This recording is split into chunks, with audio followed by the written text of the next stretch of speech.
얼마 전 충주의 한 30대가 외할머니를 살해하는 일이 벌어졌습니다. 정신질환을 앓다가 치료를 중단했던 것으로 알려졌는데요. 치료 공백을 막고 관리를 강화해야 한다는 지적이 나옵니다. 팩트체크 K 민수아 기자입니다. 지난달 30대 A씨가 함께 살던 외할머니를 살해한 아파트입니다. 조울증을 앓던 A씨는 2년 전 입원 치료까지 받았지만 퇴원한 이후엔 약을 복용하거나 별도의 치료를 받지 않은 것으로 조사됐습니다.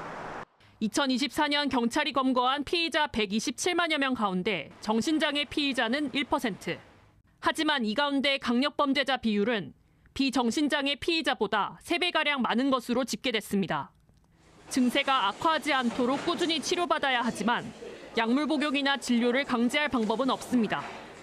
각 시군 정신건강복지센터는 등록된 정신질환자를 대상으로 전화나 방문을 통해 환자의 상태를 확인합니다.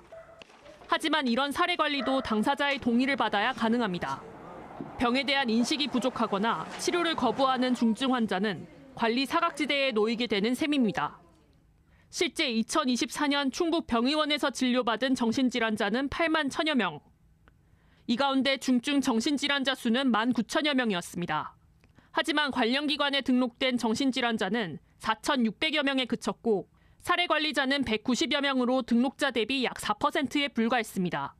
병식이 없으시다 보니까 동의를 받지 않은 상태에서는 굉장히 제한적이고 그러다 보니까 저희가 공식적으로 사실은 어떤 액션을 취하기에는 좀 한계가 있는 거죠.